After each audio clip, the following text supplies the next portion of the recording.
The dust cloud announced her arrival before she could even be seen. Callie Zachary squinted against the harsh midday sun, watching as the broken-down fencing of the Northwood ranch came into view. The spring of 1876 had been unforgiving in Cottonwood Springs, Colorado, with torrential rains and winds that had wreaked havoc on ranches throughout the territory. But Thomas Northwood's property had suffered worse than most. Callie pulled back on the reins, bringing her chestnut mare to a stop at the edge of Thomas's property. Behind her, the wagon creaked under the weight of lumber, tools, and her 3 brothers. She'd been watching the deterioration of this fence for weeks now, knowing full well that Thomas hadn't the time to mend it, not with his father recently passed, and the responsibility of the entire ranch suddenly on his shoulders. "You sure this is a good idea, Cal?" asked her youngest brother Samuel, barely 20 and still green behind the ears. "Mr. Northwood ain't exactly known for accepting charity." Callie adjusted her hat, pushing a strand of copper hair back beneath it. "It's not charity, Sam, it's being neighborly. His cattle are going to wander onto Hawkins' property, and you know what that snake will do if he finds Northwood stock on his land." Her oldest brother, Benjamin, hopped down from the wagon, boots hitting the dusty ground with a thud. "She's right. Hawkins would sooner shoot the cattle and claim trespassing than return them. Besides," he added with a knowing smile, "our Callie's had her eye on Thomas Northwood since last year's harvest dance." "That's quite enough," Callie snapped, though she couldn't stop the heat that crept into her cheeks. At 23, she was well aware that many in town considered her on the verge of spinsterhood, but she'd never been one to settle. And Thomas? Well, Thomas Northwood was different from other men. Her middle brother, Joseph, unloaded the first posts from the wagon. "Let's get this done before the man himself shows up and runs us off his property with that shotgun of his." "He wouldn't," Callie defended, though in truth she wasn't entirely sure. Thomas had grown more solitary since his father's passing 3 months prior, taking on the burden of the ranch with a silent determination that both impressed and worried her. The Zachary siblings set to work, spreading out along the damaged section of fence. Years of ranch life had made them efficient at such tasks: Benjamin measuring and cutting, Joseph digging post holes, Samuel hammering, and Callie ensuring everything lined up properly. The spring sun beat down on them as the morning stretched into afternoon, their shirts sticking to their backs with sweat. "You reckon he's home?" Samuel asked during a brief water break, nodding toward the ranch house in the distance. "Probably out with the herd," Joseph replied. "Man's been working from sunrise to well past sunset. Town's been talking." Callie frowned at this. "He's doing what needs to be done." "Alone," Benjamin pointed out. "That's the problem. Pride'll kill a man faster than a rattlesnake out here." They returned to their work, the sound of hammering and the occasional curse from one of her brothers filling the air. Callie was securing a crossbeam when she felt the distinct sensation of being watched. She turned slowly, shielding her eyes against the sun. Thomas Northwood sat astride his black gelding at the top of the ridge, as still as a statue. Even from this distance, she could make out his broad shoulders, the set of his jaw, and the characteristic tilt of his hat that shadowed his eyes. Her heart quickened as he nudged his horse forward, descending toward them with measured steps. "Company," Callie murmured, and her brothers straightened, subtly positioning themselves beside her. Thomas Northwood cut an imposing figure as he approached, tall and lean, with a face weathered by sun and hardship, though he couldn't be more than 28. His dark hair curled at the nape of his neck, and a week's worth of stubble shadowed his jaw. He reined in his horse a few yards away, his expression unreadable. "Miss Zachary," he said, his voice low and rough from disuse. His eyes, the color of a stormy sky, moved from her to her brothers and back. "Mind explaining why you're rebuilding my fence?" Callie lifted her chin, refusing to be intimidated. "Your cattle were about to become Hawkins' property or worse. We had the time and materials." "I don't recall asking for help." There was no anger in his tone, just a flinty pride that she recognized all too well. Benjamin stepped forward. Neighbors help neighbors, Northwood. That's how it's always been out here. Thomas's jaw tightened, and for a moment, Callie thought he might order them off his land. Instead, he dismounted in one fluid motion, tying his horse to a half-finished section of fence. "Then I reckon I'd better lend a hand," he said finally. "It's my fence, after all." The tension eased and work resumed with Thomas joining in, his movements efficient and practiced. Callie found herself stealing glances at him throughout the afternoon, noting how he worked alongside her brothers without complaint, despite the obvious exhaustion that pulled at his features. As the sun began to sink toward the horizon, casting long shadows across the land, the fence section stood complete, sturdy, and even. Thomas ran a hand along the top rail, nodding in silent approval. "You do good work," he said, addressing them all but looking at Callie. "We've had practice," she replied, attempting to ignore the flutter in her stomach under his direct gaze. "Our pa believed in teaching all his children ranch work, even the daughters." A ghost of a smile crossed Thomas's face. "Smart man." An awkward silence fell, broken only when Benjamin cleared his throat. "We should head back before dark. Promised Ma we'd be home for supper." Thomas nodded, then hesitated as if wrestling with something. "I appreciate the help," he said finally. "More than I can say." "That's what neighbors do," Callie replied softly. As her brothers packed up the tools, Thomas moved closer to Callie, lowering his voice. "Why'd you really come out here, Miss Zachary?" The directness of his question caught her off guard. "I told you, you could have sent word." "I'd have gotten to it eventually." Callie met his gaze steadily. "Eventually might have been too late. And sometimes," she added, surprising herself with her boldness, "people need help even when they're too stubborn to ask for it." Something flickered in his eyes, surprise, perhaps, or recognition. For a moment they stood there, the setting sun painting the world in gold and amber, and Callie felt as though something significant had passed between them, though she couldn't have named what. Then her brothers called for her, and the moment broke. "You should come to supper sometime," she said impulsively. "Ma always makes too much." Thomas looked away, back toward his empty house on the hill. "Maybe sometime," he said, though they both knew it was unlikely. Callie climbed onto her horse, gathering the reins. "The invitation stands, Mr. Northwood. Good evening to you." As the Zachary siblings departed, Callie couldn't resist glancing back. Thomas still stood by the fence they'd built together, watching them leave, a solitary figure against the fading light. Something about the image lodged in her heart like a splinter, painful and impossible to ignore. A week passed before Callie saw Thomas again. The spring cattle auction had brought ranchers from miles around to Cottonwood Springs, the small town bursting with activity. Callie had accompanied her father and brothers to sell some of their stock, and it was amid the bustle of the auction pens that she spotted him, deep in conversation with the banker, Mr. Holloway.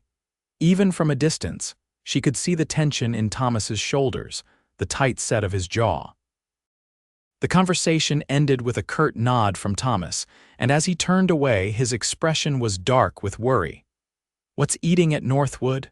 her father asked, following her gaze. Benjamin leaned in. "Word is the bank's calling in some of old man Northwood's loans. Thomas is struggling to keep the ranch afloat." "That's not right," Callie's father muttered. "Man's barely had time to bury his pa." "Business is business," Joseph replied with a shrug, though he looked troubled. Callie watched as Thomas made his way through the crowd, nodding politely to those who greeted him but never stopping to chat. He looked more haggard than before, the weight of his responsibilities etched into the lines around his eyes. Without fully intending to, Callie found herself moving toward him, weaving through the throng of ranchers and cattle buyers. She caught up to him at the edge of the auction yard. "Mr. Northwood," she called. He turned, surprise registering on his face when he saw her. "Miss Zachary." "How's the fence holding up?" she asked, immediately chiding herself for such a mundane opening. A faint smile touched his lips. "Sturdy as can be. Your brothers know their craft." "As do you," she countered. "We couldn't have finished so quickly without your help." He nodded, and an awkward silence fell between them. Callie was searching for something more to say when commotion broke out near the auction block, angry voices rising above the general din. "You cheating son of a—" A man's shout was cut off by the distinctive sound of a fist connecting with flesh. Thomas was moving before Callie could react, pushing through onlookers toward the source of the disturbance. She followed, concern overriding propriety. They broke through the circle of spectators to find two men grappling on the ground. One she recognized as Edward Hawkins, the neighboring rancher known for his dishonest dealings, and the other a young cowhand she didn't know. "Enough." Thomas's voice cut through the chaos like a whip crack. He stepped forward, physically separating the men with a strength that belied his lean frame. "This ain't your concern, Northwood," Hawkins snarled, blood trickling from his split lip. "It is when you're disrupting honest business," Thomas replied evenly. "What's this about?" The young cowhand, breathing hard, pointed an accusing finger at Hawkins. "He tried to cheat me out of my wages, 3 months' work, and he claims I broke contract." Hawkins lunged again, but Thomas held him back with one firm hand against his chest. "Easy," he warned, his voice dangerously quiet.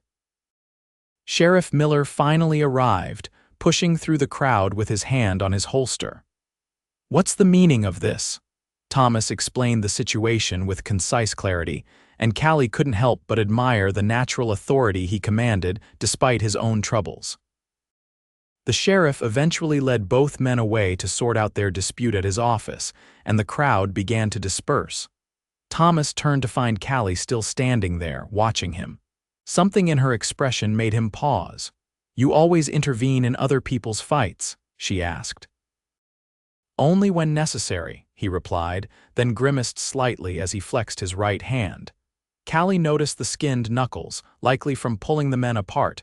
Without thinking, she reached out and took his hand in hers, examining the injury.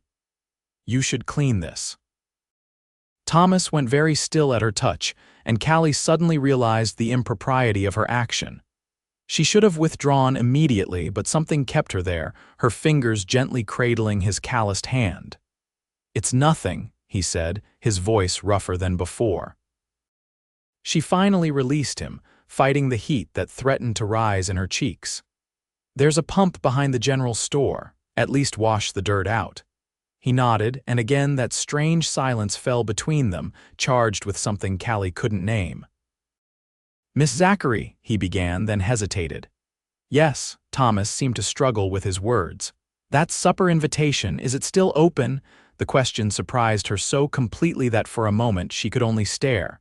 Then a smile broke across her face, genuine and warm. "Of course. Tonight, if you'd like. 7 o'clock. He nodded, the ghost of an answering smile on his lips. "I'll be there." As he walked away, Callie remained rooted to the spot, her heart beating a quick, unfamiliar rhythm against her ribs. She had the distinct feeling that something significant had just happened, though she couldn't have explained what or why it mattered so much. That evening, the Zachary household was in a state of controlled chaos. Callie's mother, Margaret, had responded to the news of their dinner guest with raised eyebrows, but had immediately set about preparing a feast that would have fed twice their number.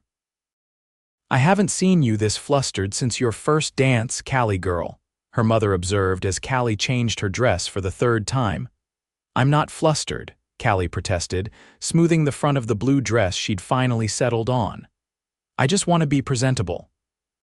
Her mother's knowing smile said she wasn't fooled. Thomas Northwood is a good man. His father was too, God rest his soul, stubborn as mules the both of them, but good men. Callie busied herself with pinning up her hair. "He's having a hard time, Ma, the ranch, the bank loans." "And you want to help him?" It wasn't a question. Callie met her mother's gaze in the mirror. "Is that so wrong?" Margaret Zachary crossed the room to lay a gentle hand on her daughter's shoulder. "No, child, that's just who you are. You've always had a heart for those who need mending." She hesitated, then added, "Just remember that some men don't know how to accept help, especially from a woman. Their pride gets in the way." "Thomas isn't like that," Callie said, though in truth she wasn't entirely convinced. Her mother merely smiled. We'll see. At precisely 7 o'clock, the sound of hoofbeats announced Thomas's arrival. Callie's youngest brother, Samuel, who'd been stationed at the window, announced, "He's here, and he's wearing his good clothes." "Samuel Zachary, you stop that gawking right now and act like you have some manners," Margaret scolded, though her eyes twinkled with amusement. Callie smoothed her dress one last time and took a deep breath as her father went to welcome their guest. Thomas stood in the doorway, hat in hand, looking both uncomfortable and determined. He'd clearly made an effort. His dark hair was neatly combed, his face freshly shaven, and he wore a clean white shirt under a dark vest. The overall effect was striking, and Callie felt her pulse quicken. "Mr. Northwood," her father greeted warmly, shaking his hand. "Welcome to our home." "Thank you for having me, Mr. Zachary," Thomas replied, his deep voice carrying a formality that betrayed his nervousness. Dinner was initially a somewhat stilted affair, with Thomas answering questions politely but briefly. Gradually, however, the Zachary's genuine warmth and lack of pretense seemed to ease his reserve. By the time they reached dessert, her mother's famous apple pie, Thomas had relaxed enough to share a dry observation about the cattle prices that made even Benjamin laugh. "So, Thomas," Margaret Zachary began as she poured coffee, "I understand you've been running the ranch entirely on your own since your father's passing." Callie tensed, fearing the subject might cause Thomas to withdraw again, but he merely nodded. "Yes, madam, it's been challenging." "I should say so. That's a two-man operation at minimum," her father commented. "Have you thought about hiring help?" A shadow crossed Thomas's face. "Can't afford it just yet. The bank's been insistent about my father's debts."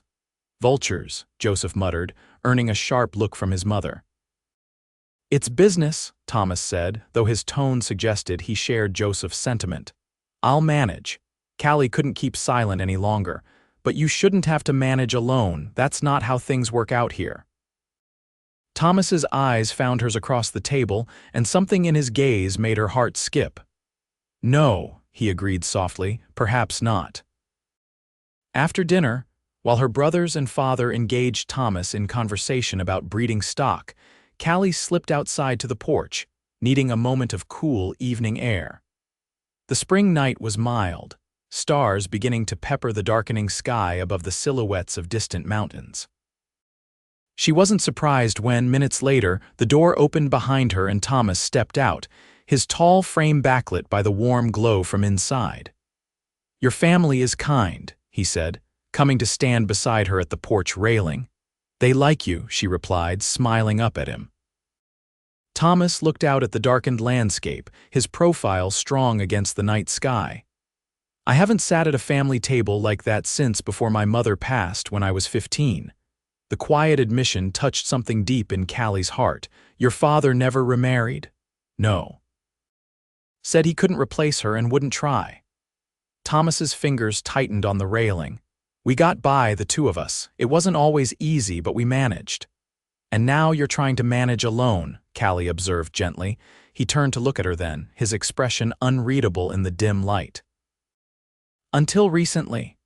The words hung between them, laden with meaning Callie wasn't sure she should interpret. "The fence," she said, attempting to lighten the moment. "It was nothing, really." "It wasn't nothing," Thomas countered, his voice low and serious. "You saw a need and you met it without being asked. That's rare." Callie's breath caught at the intensity in his tone. "Anyone would have done the same." "No," he said simply. "They wouldn't have." A silence fell between them, but it wasn't the awkward silence of strangers, rather, it felt like a shared understanding, comfortable and expectant.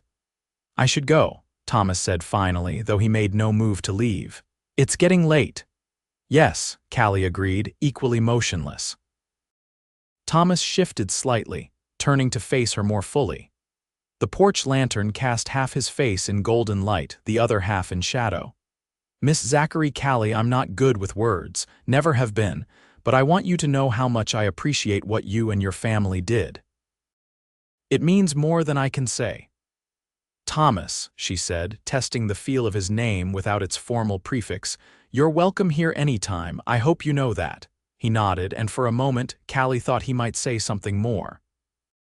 Instead, he reached out slowly, deliberately, and took her hand in his. The gesture was so unexpected, so gentle, that Callie felt rooted to the spot, her heart racing. Thomas's calloused thumb moved once softly over her knuckles, and then he released her. "Good night, Callie," he said, his voice rough with something that might have been emotion. "Good night," she whispered as he descended the porch steps and disappeared into the darkness toward where his horse was tethered. Later, lying awake in her bed, Callie replayed the moment over and over in her mind, the warm pressure of his hand, the unspoken connection that had passed between them. Something had changed tonight, shifted in a way she couldn't articulate but felt with absolute certainty.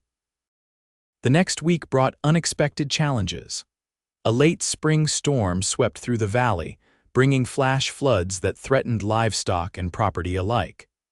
The Zachary family worked tirelessly to move their cattle to higher ground, and Callie found herself wondering how Thomas was managing alone.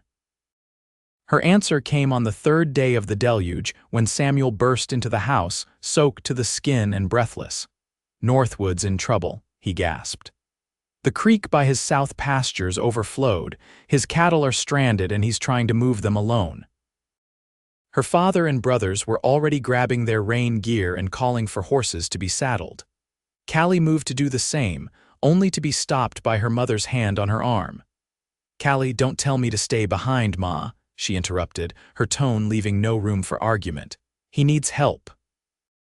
Margaret studied her daughter's face, then nodded once. "Take extra rope," was all she said. The ride to Thomas's ranch was treacherous, muddy trails threatening to swallow horse hooves with each step. Rain lashed at them from all directions, and Callie's oilskin coat provided minimal protection against the onslaught. By the time they crested the ridge overlooking Thomas's property, they were drenched and chilled to the bone. The scene below was chaos. The creek had become a raging torrent, cutting off access to the south pasture where most of Thomas's herd was gathered. Thomas himself was visible on horseback, attempting to guide several cattle toward a narrower section of the swollen creek, but the animals were panicked and uncooperative. Without hesitation, the Zacharys descended the slope, spreading out to assist. Callie headed directly for Thomas, who looked up at their approach with a mixture of shock and relief evident even through the curtain of rain. "Northwood," her father called out as they drew near. "What's the plan?" Thomas pushed his sodden hat back, rain streaming down his face. "The bridge downstream is still standing. If we can get them there," a crash of thunder drowned out his next words and several cattle bolted in terror. Callie immediately gave chase, her horse splashing through ankle-deep water as she cut off the panicked animals. What followed was hours of grueling work herding frightened cattle, fighting against mud and water and exhaustion. Callie lost track of time, focused only on the next animal, the next danger to avoid. At some point, she found herself working alongside Thomas, their horses moving in unison as they guided a particularly stubborn group toward safety. "You shouldn't be out here." He shouted over the storm's roar, his expression a mixture of gratitude and concern. "Neither should you," she called back, a defiant smile breaking through her exhaustion. Something changed in his face, then a softening, a recognition that struck Callie even through the chaos surrounding them. Before he could respond, however, a terrified bellow rose above the storm's noise. They turned to see a young calf, separated from the herd, being swept toward the raging creek. Thomas reacted instantly, spurring his horse toward the danger. Callie followed, fear clutching at her heart as she watched him dismount at the creek's edge, tying a rope around his waist and securing it to his saddle horn. "Thomas, no," she cried, but the wind carried her words away. He was already wading into the churning water, fighting the current as he made his way toward the struggling calf. Callie dismounted, grabbing the reins of Thomas's horse to steady it, her eyes never leaving his form as he battled the floodwaters. Time seemed to slow as Thomas reached the calf, grabbing it around its middle. The return journey looked even more perilous, the current threatening to sweep them both away with each labored step. Callie held her breath, prayers forming silently on her lips. When Thomas finally staggered onto solid ground, the calf clutched against his chest. Callie felt weak with relief. She hurried to him as he set the animal down, his entire body shaking with cold and exertion. "You fool," she gasped, helping him to his feet. "You could have been killed." Thomas looked at her through rain-streaked lashes, his breathing ragged. Couldn't let it drown. Something in his simple statement, in the unflinching courage it represented, broke through Callie's last defenses. Without thinking, she threw her arms around him, heedless of the mud and water. For a startled moment, Thomas went rigid in her embrace. Then, slowly, his arms came around her, holding her with a gentle strength that belied his exhaustion. "I was so afraid," she confessed against his shoulder, the words muffled by his sodden coat, his hold tightened. "I'm all right," he murmured, his voice a low rumble she felt more than heard. "Thanks to you and your family." They broke apart as her brothers approached, leading the rescued calf to join the rest of the herd now safely corralled on higher ground. The storm was beginning to abate, the rain lessening to a steady drizzle. "That's the last of them," Benjamin reported. "All accounted for, thanks to Samuel's sharp eyes." Thomas nodded, fatigue evident in every line of his body. "I don't know how to thank you all." "Neighbors help neighbors," Callie's father replied simply, echoing the words they'd spoken at the fence. "Now let's get these animals settled and find someplace dry." The Zachary men moved off to secure the herd, leaving Callie and Thomas standing together in the rain-soaked field. Thomas swayed slightly on his feet, and Callie instinctively reached out to steady him. "You need dry clothes and hot food," she said firmly. "And don't argue with me, Thomas Northwood. You've done enough heroics for one day." A weary smile tugged at his lips. "Yes, madam."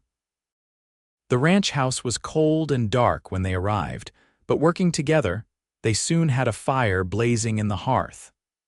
Thomas disappeared to change into dry clothes while Callie busied herself in the kitchen, finding supplies to prepare a simple meal. The domesticity of the moment struck her as she moved about the kitchen, how natural it felt to be here, caring for this man and his home. When Thomas reappeared, dressed in clean, dry clothes with his hair still damp, something tightened in Callie's chest. "Your family?" he asked, glancing toward the window. "Gone to check on our own place now that your cattle are safe," she replied. "Pa knows I'm here." Thomas nodded, the firelight casting warm shadows across his features. "Thank you," he said simply, "for everything." Callie turned back to the stove, suddenly shy under his steady gaze. "It's what neighbors do. Is that all we are?" The question was so quiet she almost missed it. "Neighbors?" Callie's hands stilled on the ladle she'd been holding.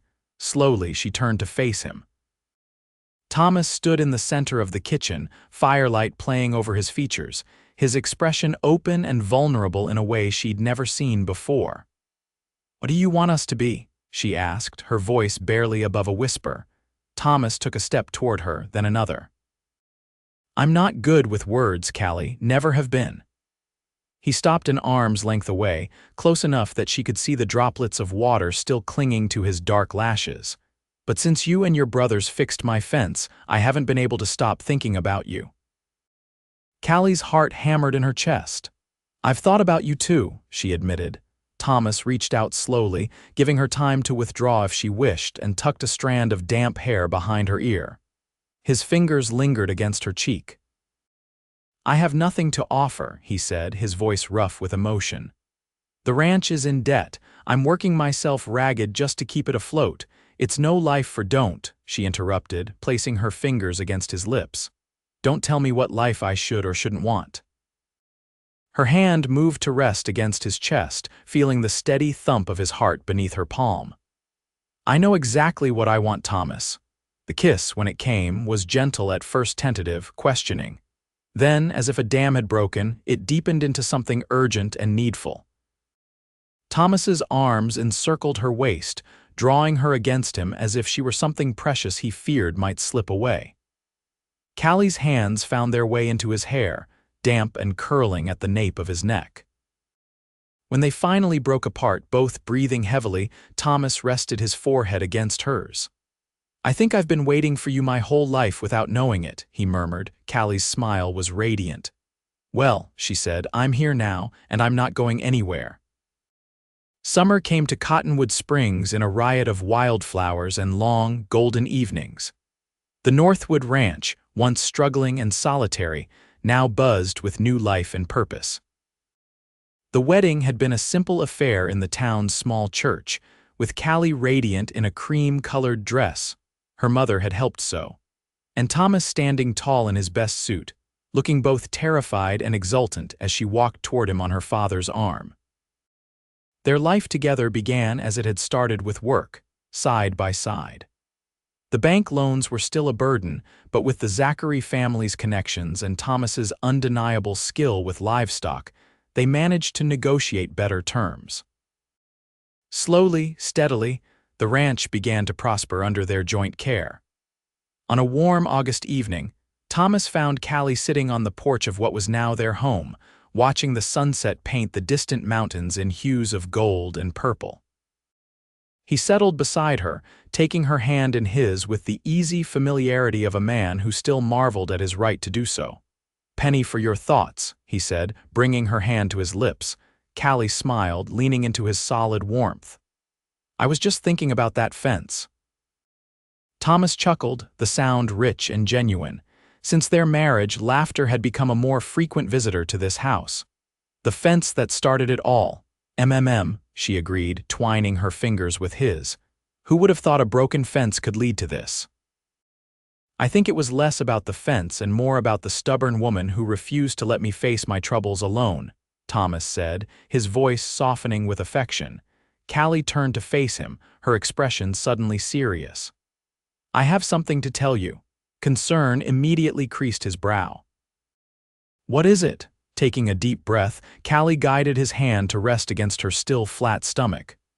"We're going to need a bigger house, Thomas Northwood, say in about 7 months.